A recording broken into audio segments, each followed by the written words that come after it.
Alright, I'm going to show you how to do a cabin filter replacement on a 2019 Ford Transit.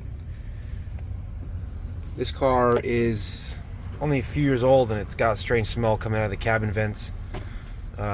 It's very weird. If you have that same problem, let me know. I'd like to see what the issue is. Maybe something's died and it's just in the vents or something. But the cabin filter is behind your glove box, which is very convenient. It's one of the easiest cabin filters I've ever seen to replace. There's two tabs right here. You just want to push them and kind of pull down as you do it. It just gets it past the little bump, and that's gonna. Let's see if I can do this with two hands. Probably better off doing two hands. So you want to go push these in, and then just kind of pull down. Those are the tabs that hold it in its place. You could put something down here like a maybe like a I don't know, cup or something. It should hold that, or you can just let it go all the way down. Make sure nothing's falling out of your stuff. Inside here is where the cabin filter actually is. It's behind this little door here. There's a tab here you want to pull, and it should pull all the way out.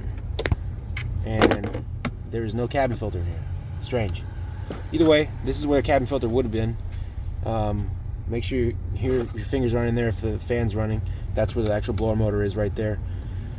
Just turn everything off, obviously, but then well, you would just pull it out, slide the new one back in, and then replacing it in reverse. This has got a little tab on it right here. You can see you want that little bend part to slide back into here, like so, and just snap it back in.